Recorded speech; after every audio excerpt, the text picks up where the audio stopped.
네, 주안의 만나 11월 10일 목요일 묵상을 함께 나오도록 하겠습니다. 오늘 말씀은 다니엘 4장 19절에서 37절 말씀으로요. 사람의 나라를 다스리시는 지극히 높으신 이라고 하는 제목으로 함께 묵상을 나오도록 하겠습니다. 오늘 본문은 느부갓네살의 꿈에 대한 다니엘의 해석과 함께 그 꿈을 이루시는 하나님의 역사를 말씀하시면서 이 땅을 다스리시는 분은 오직 하나님이심을 선언하고 있습니다. 다니엘에게 자신의 꿈에 대한 해석을 요청한 느부갓네살은 그에 대한 내용을 듣게 됩니다.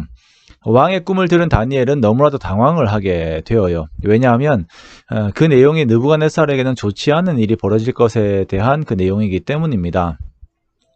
그 꿈에 등장한 큰 나무는 느부갓네살과 바벨론을 의미하는 것이었고, 한 순찰자가 와서 그 나무를 베어버리고 그루터기만 남은 그 나무가 하늘 이슬에 젖고 들짐승의 취급을 받으면서 사는 기간이 이렇게 7회를 지나게 됩니다.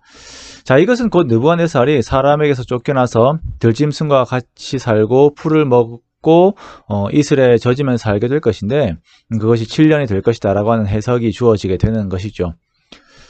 하나님께서 이러한 일들을 느부갓네살에게 정하신 이유는 이 과정을 보낸 후에야 느부갓네살에게서 한 고백이 나오게 될 것이기 때문인데요. 그것은 25절의 말씀처럼 그때의 지극히 높으시니, 즉 하나님께서 사람의 나라를 다스리시며 자기의 뜻대로 그 나라들을 누구에게든지 주시는 분이신 줄을 알게 되면서 그 선포가 이루어지기를 하나님께서 원하시기 때문입니다. 그러므로 느부갓네살을 포함한 모든 인생들은 하나님을 인생의 주인으로 섬기고 그분의 말씀 앞에서 살아야 하는 것입니다. 자, 이에 대해서 이 꿈에 대한 해석을 한 다니엘은 한 가지 조언을 느부갓네살에게 하지요. 27절 말씀에 그런즉 왕이여, 내가 아뢰는 것을 받으시고 공의를 행함으로 죄를 사하고 가난한 자를 긍휼히 여김으로 죄악을 사하소서. 그리하시면 왕의 평안함이 혹시 장구하리이다. 하나의 기회가 있다라는 것입니다. 자, 이 꿈은 느부갓네살에 대한 하나님의 경고이자 또한 그가 환난을 피할 수 있는 기회였습니다. 그는 이 자리에서, 느부갓네살은 이 자리에서 다니엘의 조언대로 마음을 돌이키고 하나님의 말씀을 따라 사랑과 공의를 베푸는 통치에 들어갔어야 했습니다. 자, 그런데 안타깝게도 느부갓네살은 그러한 겸손보다는 자신의 교만에 마음을 기대어 버리죠. 이 일이 있고 난 후 1년이 지난 후에 느부갓네살이 바벨론 왕궁 지붕에서 거닐면서 스스로 교만한 모습을 드러냅니다. 자, 그 왕궁을 보면서요, 이 큰 바벨론은 내가 능력과 권세로 건설하여 나의 도성으로 삼고 이것으로 내 위엄의 영광을 나타낸 것이 아니냐라고 말을 하고 있는 거예요. 1년 전에 하나님께서 꿈에서 보여주신 거 다 잊어버렸습니다. 그냥 자기 자신에게만 자아도취가 되어가지고 스스로를 높이고 있는데, 이 말이 끝나기 전에 하늘에서 소리가 들리죠. 느부갓네살 왕아, 내게 말하노니 나라의 왕위가 내게서 떠났느니라. 자, 하나님께서 기다리시면서 허락하신 회개의 기회 1년이 지나버렸습니다. 자, 그리고 그는 하나님께서 말씀하신 대로 7년 동안 미친 사람으로 지내게 됩니다. 사람에게서 쫓겨나고 소처럼 풀을 먹고 몸이 하늘 이슬에 젖고 머리털이 독수리털처럼 자랐고 손톱은 새발톱과 같이 되었어요. 즉 세상의 왕이었지만 하나님께서 치시니까 단숨에 사람과 어울리지도 못할 정도의 세상의 비천한 자가 되어버렸습니다. 여러분, 이것이 인생의 본질입니다. 하나님께서 그 은총을 거두시면 우리는 아무것도 아니에요.